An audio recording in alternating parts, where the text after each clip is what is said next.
Hello বন্ধুরা, welcome to my channel স্বপ্নের শিশুয়ালয়। আমি চলে এসেছি আপনাদের জন্য একটা নতুন ভিডিও নিয়ে। এই যে আমি গতকাল অ্যালটমেন্টের ভিডিও দিলাম, এছাড়া আমরা আরও দুটো অ্যালটমেন্ট পেয়ে গেলাম, আরও নতুন দুটো অ্যালটমেন্ট এসে গেল। একটা হচ্ছে আমরা যে পোষণ ভি পড়াই ভি ট্রেনিং করেছিলাম, তখন ট্রেনিংয়ের টিএডি এর টাকাটা আমরা পেয়েছিলাম, কিন্তু আমরা লাঞ্চের টাকাটা পাইনি। সেই লাঞ্চের 900 টাকা 300 করে প্রতিদিন যেটা বরাদ্দ ছিল 3 দিনের 900 টাকা, ওইটা কিন্তু এসে গিয়েছে। ওই বরাদ্দটা পেয়ে গেলাম। আর পেয়ে গেলাম যে ফেব্রুয়ারি মাস থেকে নতুন নির্দেশিকা অনুযায়ী যে জ্বালানি টাকা নির্ধারণ করা হয়েছে, সেই অনুযায়ী কিন্তু আমরা ফেব্রুয়ারি মাসের বিলটাও পেয়ে গেলাম। তাহলে আরও এই নতুন দুটো নতুন বরাদ্দ এসে গেল। এই দুটো নতুন বরাদ্দের সঙ্গে এতগুলো বরাদ্দ পেলাম, তার সঙ্গে আরও দুটো নতুন বরাদ্দ পেয়ে গেলাম এই মার্চের শেষে। পাওয়ার পরে আমি কিন্তু আপনাদের সঙ্গে শেয়ার করলাম, আগেরগুলো শেয়ার করেছি। পাওয়ার পরে এ দুটো আমি পাওয়ার পরই তবে কিন্তু আপনাদের সঙ্গে শেয়ার করলাম। এর মধ্যে কিন্তু কোনো ফেক নেই। নতুন নির্দেশিকা অনুযায়ী জ্বালানির টাকাও পেলাম ফেব্রুয়ারি মাসের।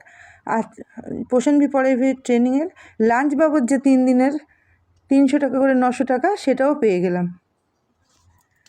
তাহলে আরও দুটি বরাদ্দ যোগ হলো এতগুলো বরাদ্দের সঙ্গে। তাহলে আর যেসব দিদিভাইরা কমেন্টে লিখেছেন তারা পাচ্ছেন না, তারা বা পান না, বা তারা পাননি, যারা কিছু কিছু পেয়েছেন বাকিগুলো অবশ্যই পেয়ে যাবেন আশা করি।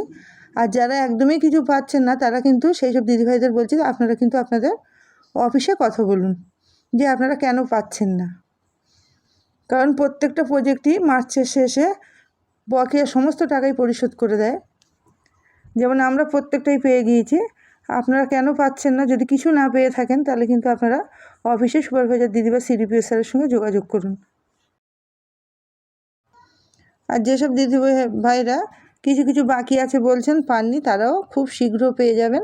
যেহেতু দেওয়া শুরু হয়েছে গতকাল থেকে, আশা করি আপনারাও সবাই পেয়ে যাবেন। সুতরাং এ নিয়ে চিন্তার কিছু নেই। যদি যেগুলো পাবেন না সেগুলো অফিসে আপনারা কথা বলবেন যে আপনারা কেন পেলেন না। আর ইনসেন্টিভে এক দিদিভাই লিখেছেন যে তারা পাচ্ছেন না। যদি ইনসেন্টিভের পাওয়ার যোগ্য তারাই যারা ঠিকঠাক পোষণ অ্যাপে কাজ করবেন। পোষণ অ্যাপের কাজ ঠিক টাইম মতো এবং ঠিকঠাক হলে কিন্তু অবশ্যই আপনারা টাকা পাবেন। এই টাকা কিন্তু কেন্দ্রীয় সরকার থেকে আসবে এবং আপনারা পেয়েও যাবেন। সুতরাং আজকে ভিডিওটি ছিল এই পর্যন্ত। যদি আপনাদের ভালো লাগে লাইক, কমেন্ট এবং শেয়ার করবেন এবং আমার চ্যানেলটিকে সাবস্ক্রাইব করে আমার পাশে থাকবেন, সাথে থাকবেন। ধন্যবাদ।